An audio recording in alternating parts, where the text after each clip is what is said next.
Election Day, Tuesday.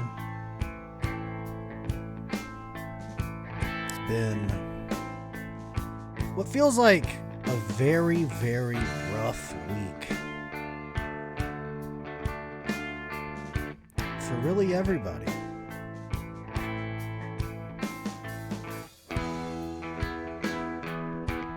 But we are back. We've not been perturbed.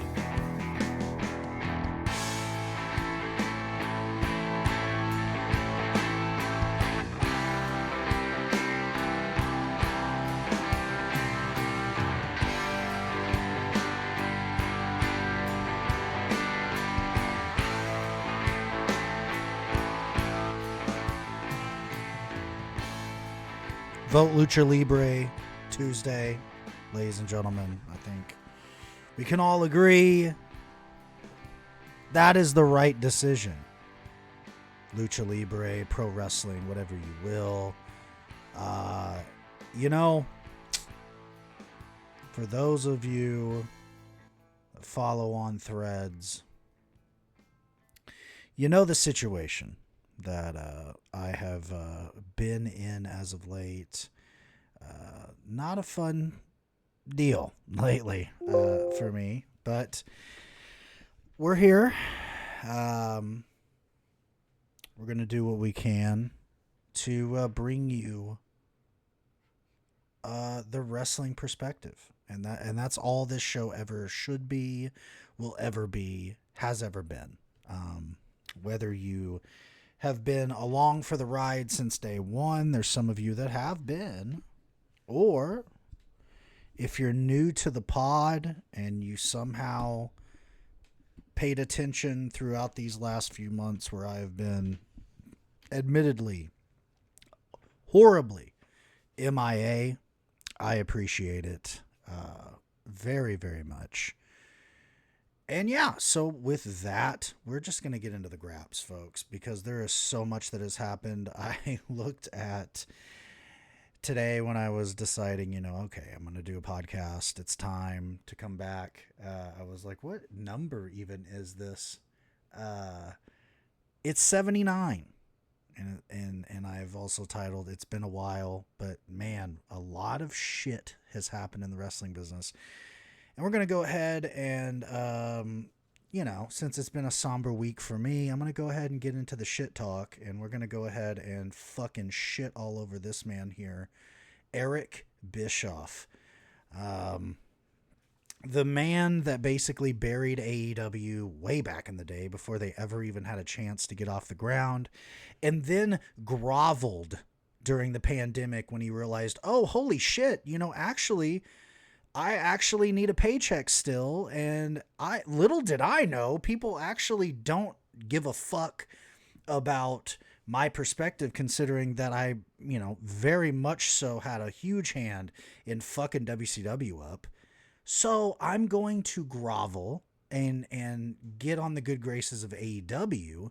I'm going to do a useless little fucking, it was like a town hall or something with Chris Jericho and Orange Cassidy back in 2020. No one cared. About his role anyway. And he is doing it again, folks. Isn't it unbelievable? It's almost like when you look at the government and you go, man, all these old guys just stick around. Yeah, same with the wrestling business. You would think Eric Bischoff, the failed announcer from 1990 WWF, 1991 through 93 WCW, the guy that fucking basically jock sniffed his way into running the whole company in 1994 because everybody boohooed because fucking Bill Watts wasn't just going to cave to corporate pressure, but actually had a clue about the wrestling business. It's unbelievable that guy is still clamoring. And I did see where, let's also keep in mind where Eric Bischoff is in his life here.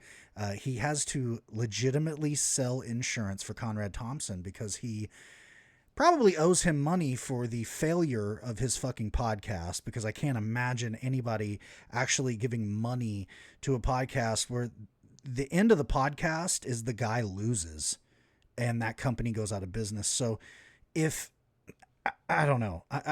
Everyone, here's where I go with it, to be really honest with you.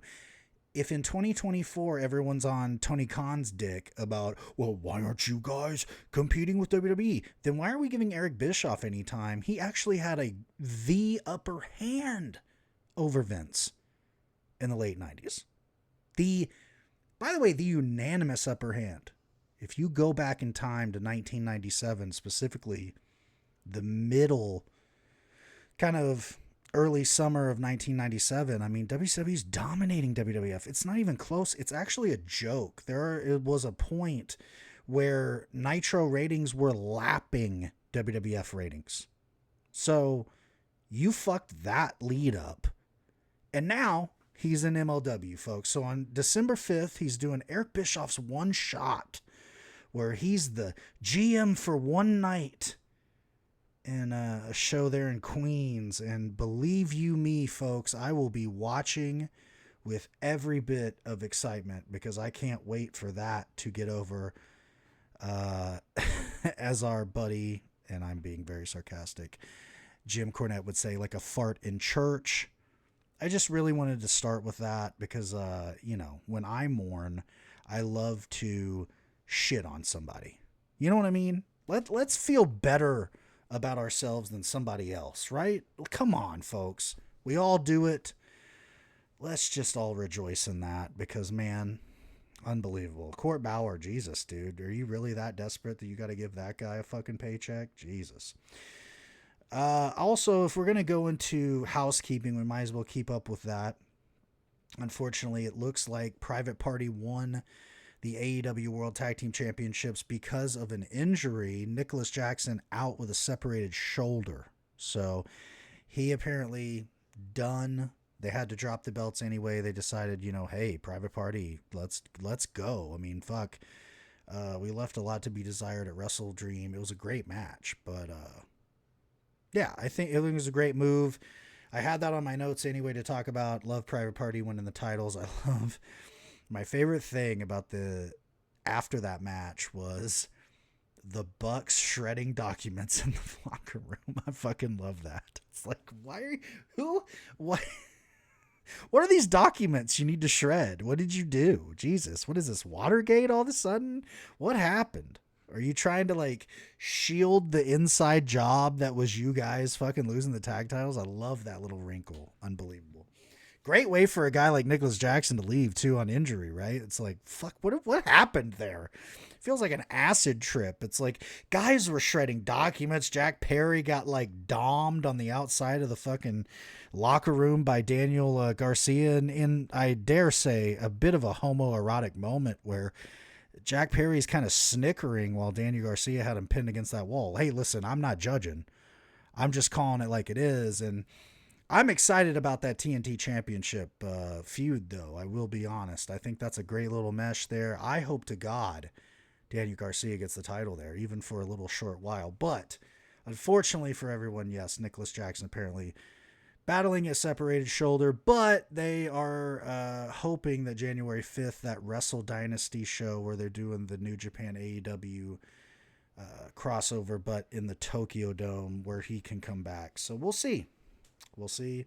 That sucks, though. But the big one, of course, Kenny Omega. Everybody wondering where and when he is going to come back. There's been a lot of references to him for months now between Jack Perry, between the Bucks this week. I mean, they hit every move he's ever done, I think, in that tag title match where they lost to the Private Party. We at least have speculation from our favorite snake oil salesman in the wrestling media, and that, of course, is Dave Meltzer, folks. And again, before any of you get mad at me about that statement, let's just remember, and I can say this with all certainty, I'm a psychopath. And let me explain what I mean by that. I have downloaded probably 25 years of the Wrestling Observer. Okay? And so when I have that unbelievable resource, I naturally am like, man, I can't wait to get into this and read all of this fucking shit that I wasn't around to read about, right? Let me tell you, folks, if you try to get the Wrestling Observer newsletter and actually read it like a piece of literature, like a piece of, not even a piece of literature, that's too much to actually give him credit for. Actually, just a piece of shit journalism, actually. A tabloid, even. You will find yourself realizing Dave Meltzer cannot write a complete, proper sentence to save his fucking life. He doesn't know what punctuation even fucking means. He couldn't even actually spell the word punctuation to you. And he's a fucking goof. It's also unbelievable when you read him long enough to realize unbelievably biased in every single fucking way. And again, I'm not biased myself. I would really truly say that because listen, I mean, I loved wrestling to begin with. I loved WCW and WWF at the same fucking time. I got into wrestling in 94 when WCW and WWF was doing great, at least in-ring stuff, that I could fucking care about both. And I feel the same way about AEW and WWE right now. I think both companies are doing really, really good. With that said, I like what Meltzer said here. People in AEW taking Omega's comeback as a thing rather than a possibility. The idea all along has been a fifth match with Okada. And hey, please, any more really awesome fucking matches that we can have, the better, in my opinion. Like, it makes a lot of sense. It makes a lot of sense why we've gotten Okada just, built to, insane levels here where he's really made the Continental Championship mean something more than it has in a long time. I think that Kyle O'Reilly match he had recently was great. I think every match he's had, Pac, the match he had with him was great. So there you go. That's sort of Kenny Omega coming sooner than later. So with that said, I'm actually going to get into my actual fucking planned notes I had. What an idea, right? So that'll probably be a little more concise. Love. We're going to get into WWE news and notes. So we're going to get a little bit of a chunk here where we're going to start with WWE shit. We're going to end with AEW because tonight I record this on November 2nd is Collision. So we're going to get a little bit of a preview at the end of this show for that show. I want to start off Motor City Machine Guns' move to WWE and specifically SmackDown has been great. It's only been a few months, but they've been stellar. I mean, every match they've had, what little matches they have had, have been great. I loved the angle where they beat DIY to be number one contenders. Out comes Bloodline fucking 2.0. And they say, you know what, let's just do the tag match tonight. They say, yeah, they win the titles. I mean, they win the titles in like 3 weeks' time. I love that. That's something WWE never does right. So kudos. And I think that was a much needed jolt to the SmackDown division. I really, really do.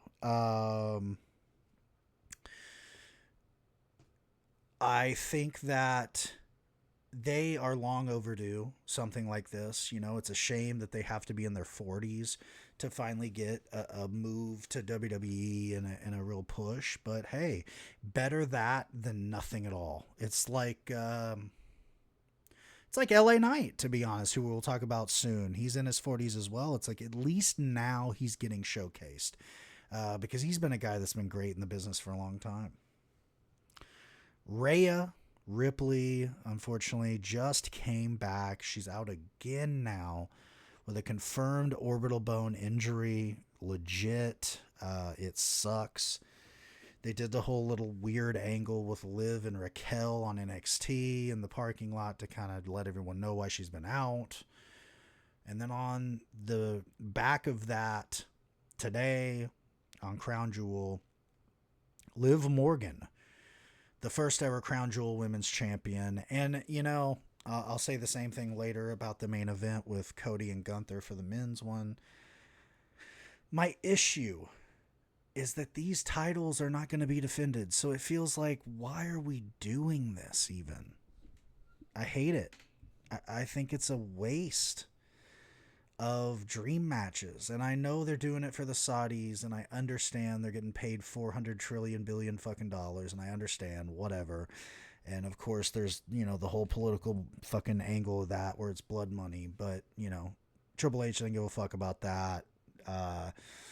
The shareholders don't give a fuck about that. They want the bottom dollar. And I guess Liv Morgan in their mind. I mean, I'm sure Rhea was going to win this, right? I think we can only assume that was meant for Rhea to win. Either way, Liv Morgan's going to be down in history as the first useless crown jewel women's champ. So that's pretty dope, I guess, if that matters. Kevin Owens and Orton had a weird non-match brawl thing. I don't even know what that was called. Kind of a bizarre situation, really. Either way, this thing is over. Where Owens turned on Rhodes. He's like the fucking rogue guy. And obviously Orton trying to be the mediator between Rhodes and him. I mean, there's legs, obviously, on TV. This is kind of the focal point. In Saudi Arabia, it was like a whatever. I guess that's why they did the non-finish. Either way, it's like, why did we even put this on the card if it was nothing, right? If technically it didn't matter. It's almost like those lights out matches in AEW. To be fair, it's like that gets to a point where it's like, so it didn't count? Why did I just watch it? So that's how I felt about that. I loved the triple threat for the U.S. title. LA Knight, Andrade, Carmelo Hayes. It was a great match and a better finish where Carmelo went for his fucking La Mystica, I think it's called, the little fucking satellite head scissors armbar finish he's doing that Mystico kind of started. And instead of landing it right, he lands on his feet for LA Knight to hit the fucking his gimmick. I don't know what the name of his finish is. I'm so sorry, people. Whatever. But he does it on like both of the guys to get the win. I think that's great. LA Knight should have a long run with the U.S. title because, to be honest, I don't think he's going to get anywhere near that WWE title.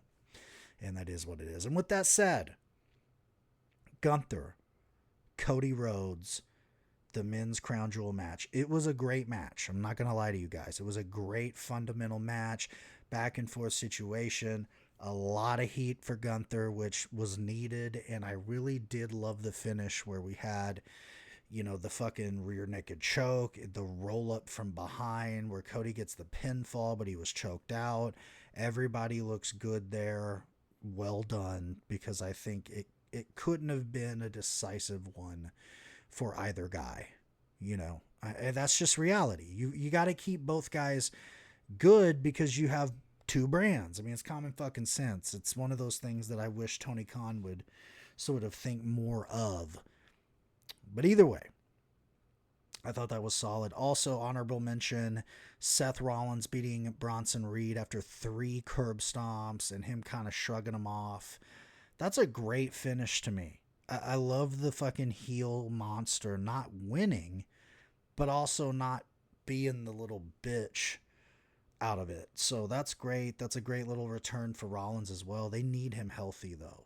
It's like a Tua for the Miami Dolphins in football. We need Seth Rollins healthy for WWE to be good right now, long term. So that's really what I got for WWE. I mean, NXT is doing well. That's a whole can of worms, though, that I'll get to later. We're going to get to AEW. I think AEW has done a great job in this second half of 2024 of weathering the storm of some injuries, some departures. I know there's a lot of rumors of Lucha Brothers are imminent to WWE. And then there's a whole contractual drama there. I don't know. I don't want to speculate. That's not anything I care about, to be really honest with you. Either way, they've made it work. And I think what I've liked about it is they're going to guys that maybe you wouldn't expect to be the stars. Obviously, they lucked out. They got Will Ospreay to come in at a time where a lot of guys were out. Now they've had this great situation now where MJF is back. Now Adam Cole has returned. That's fucking massive. because they really, they see a lot in Adam Cole, and for good reason. I think he's a great wrestler. I think he's a guy that has a lot of potential. We'll see if he can come back and sort of have the same effect he had when he came into the company a couple of years ago.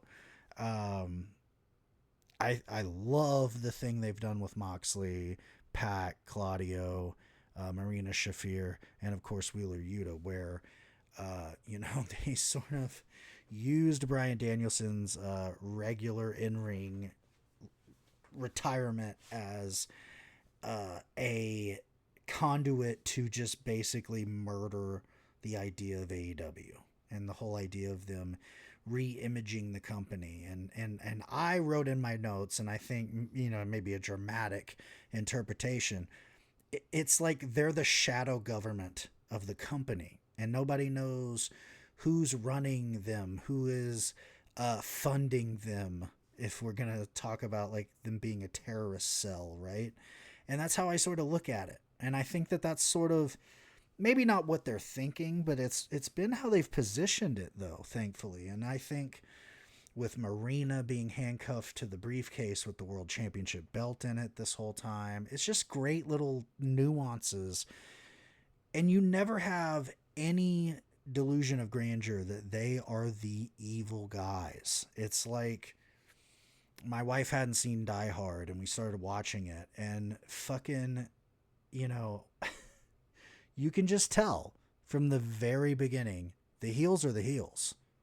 There's no doubting who the evil guy is, and that's what they've done with this, and I think it's beautiful. That's what AEW missed for a long time. I think they just were lost. They didn't know who they would have in any given time. There was no, I think, way for them to have a long-term sort of thing other than, outside of Hangman and Swerve, that sort of fell in their lap, and they did a great job with that. So I've loved that. I like Orange Cassidy in the face of that, becoming the unlikely hero out of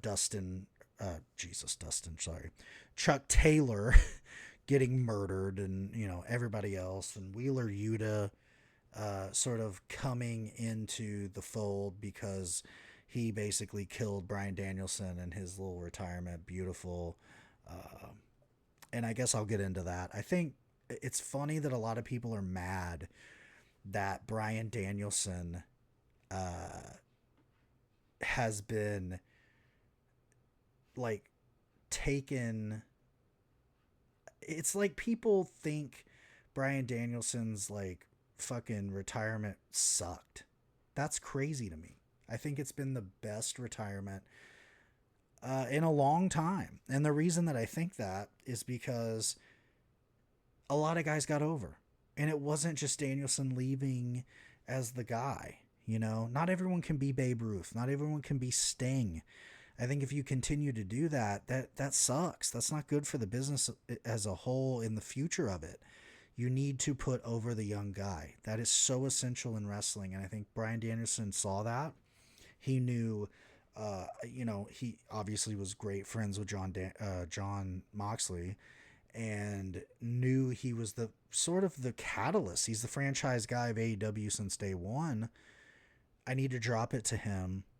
And in doing that, I want to put Claudio over, elevate him. I want to put Pac over, elevate him. And more importantly, I want to put Wheeler over for being the last to turn, the last holdout, where everybody thought Wheeler Yuta is the one guy that's going to stick with Danielson. And nope, he fucking did not. And I love that. And obviously Marina Shafir has quickly become one of the most just impactful outside entities in all of wrestling. It's not even that she's not a manager, she's not a valet. She is just an enforcer. And like I said, handcuffing the title to her at all times like gives that level of, obviously they're telling you she's the gatekeeper of this whole thing. None of these big steroid looking guys are. The woman is. And I think that's a great little nuance that a lot of people need to jump onto. Another little piece of news here is we have heard from the same esteemed Dave Meltzer that AEW and Warner Brothers Discovery are in talks for a legitimate Ring of Honor TV deal, the possible landing place being True TV. This is apparently the reasoning behind Chris Jericho getting his second ROH World title against Mark Briscoe. Now, I kind of had an idea that Jericho winning the title was for some reason. There's no reason that it would be that Jericho deserves it, because he does not. Okay. And then I saw that immediately Tomohiro Ishii kind of put himself in that spot as the next challenger, and I'm all for that. I hope Ishii beats him for the title. Uh, but if it is to build a true TV slot, I'm all for it, because, man, I just don't want to see ROH continue to be this non-entity. Because, listen, I'm a subscriber of the ROH app. I love it. I really, truly do. But nobody's watching it outside of people like me. And I've got to admit that there's not a lot of me's out there propping this thing up. There can't be. If they're looking for a TV deal, they clearly need money out of this thing. So I really hope this is true. No pun intended. Because I think True TV would be a great slot. They have already been airing live college football games. Apparently, they want to go to a more sports, live television oriented format. I think that's probably smart. I mean, that's the future of most of these networks. So let's all cross our fingers for the betterment of the business. Let's think about it. You know, if ROH gets a real TV deal, you're talking about finally AEW having its NXT. And I think you're going to see more given to ROH. And I hope it's the truth. Even if it means more of these learning tree, useless fucking segments that Jericho's doing. Because trust me, I'm not going to try to tell you people that that's good TV. It's not. It's not good TV. It is purposely bad TV, sure. It's still bad TV. So I don't like it. Just going to put it out there. And then we go into the TBS championship situation. And man, I'll say this. I know that Mercedes Moné has the title because she's Mercedes Moné, Sasha Banks, all that. She's got the name, she's got the lineage. But I don't like that we're building around her for the detriment of the whole division. And what I mean by that is Chris Statlander being just randomly moved back to a babyface just to be a Mercedes Moné opponent is so short-sighted to me. She was doing good with Stokely Hathaway. You know, the shit with Willow, I mean, people were responding to. They had good chemistry. I don't get it. I definitely didn't get on Dynamite this week her just beating Camille, who is the new entity here, who's supposed to be the bodyguard, the enforcer of Mercedes Moné, who's supposed to be your big asset in like no time. I don't know. This was a very big miss for me. I mean, I get they're trying to build something, and I'm sure their Mercedes Statlander match will be good. I just feel like it's a rush, and a rush for no reason. You've got women around that you could have had matches with. I think Mercedes and Emi Sakura could have had more legs to it. I think a lot of things could have had legs rather than just hot-shotting something to hot-shot it. The opposite of that, I think, is the Kyle Fletcher move, where Kyle Fletcher turns on Ospreay. He's lost his fucking mind, shaves his head. And then Wednesday, Mark Davis comes back, which a big move. I've been waiting for that. I was like, man, Aussie Open. Well, we don't know, because there's a lot of hesitation by Mark Briscoe, or Mark Davis, excuse me. Mark Briscoe, too, probably fucking doing the job for Jericho. And I like that Kyle Fletcher was like, you're going to have to make a decision between me and Ospreay, and I have no hesitation. So I like that. I'm sure Mark is going to make the proper decision. And of course, I mean, just turn heel for Kyle and be a tag team again. Because that's what's the best for everybody, right? I thought what was best was Swerve and Shelton Benjamin in the main event of Dynamite. Great match. Swerve wins. At the end of it, of course, we get the debut of Bobby Lashley in AEW. And I will say this.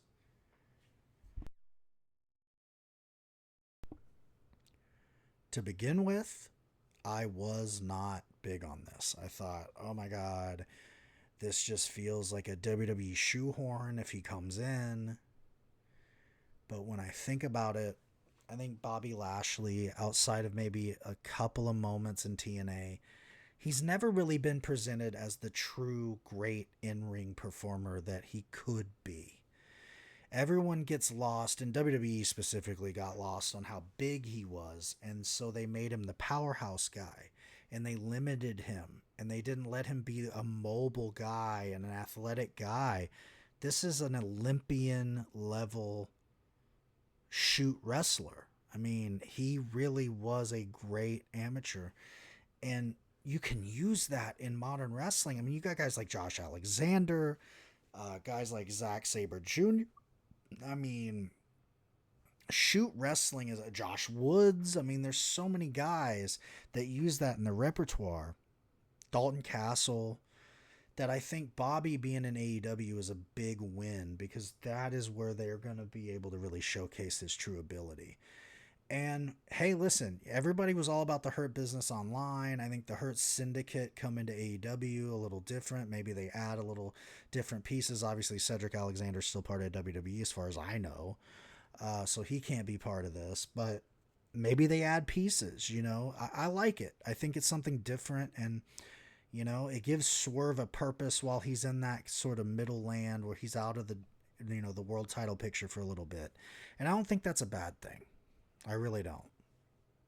So that leads us to a little bit of rapid fire podcast here, but leads us to tonight's collision. And all we know is this. We've got Kyle Fletcher against Commander. I think that's going to be a great match. Of course, Kyle Fletcher wins after probably like 20 minutes.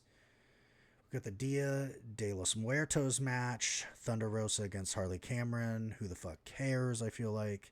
Thunder Rosa is going to win. Like, wow. Moxley set to appear. Then, of course, we also heard that Orange Cassidy said he will be in the building as well in Philadelphia, his hometown. So that will be a little bit of a interesting situation. And the main event, the AEW Women's World Championship, Mariah May defending against Anna Jay. I think we get the last of the shocking moments this week. Where, you know, we got Private Party winning the tag titles. I do not believe Anna Jay wins the Women's World Championship. I do think it'll be a longer match than she's had. I think it will be pretty good. I do. I think Mariah May, regardless of how good Anna Jay is, will put together a very good match. And I think Anna Jay has improved quite a bit too. I think she's, you know, definitely proven that she can pull her own weight, and I think it'll end up being a good match. Anna Jay will look good. Mariah May will sneak out the win, and perhaps we get the return of Timeless. We will see. So that is really all I've got outside of really, you know, get well to Chris Bay. Get well to Vikingo. What a horrible situation with the TNA tapings after Bound for Glory. I can't think of a worse fucking break for a company in a long time. So that sucks. Outside of that, folks, you know, I'm going to go an angle that a lot of people don't usually hear me talk about on this podcast. But if you are watching this in video format, you can clearly see where I'm probably going to go with this, which is Tuesday, November 5th is election day. If you haven't already, go vote. And I'll say this, I'm not even going to endorse a candidate.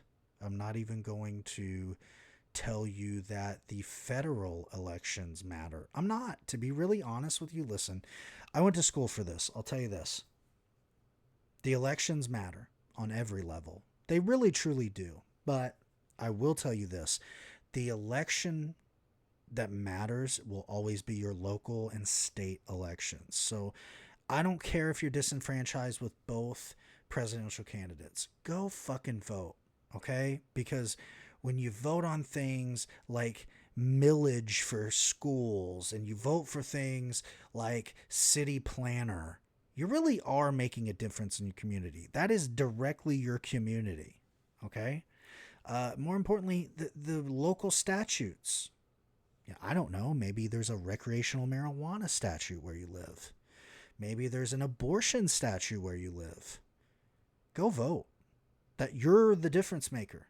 You're going to decide this. And you think, people are so disenfranchised that they think they don't. Listen, believe me, the local and state levels really do count your votes, okay? I don't know what the fuck happens with the presidential ones. I'm not going to act like I do, okay?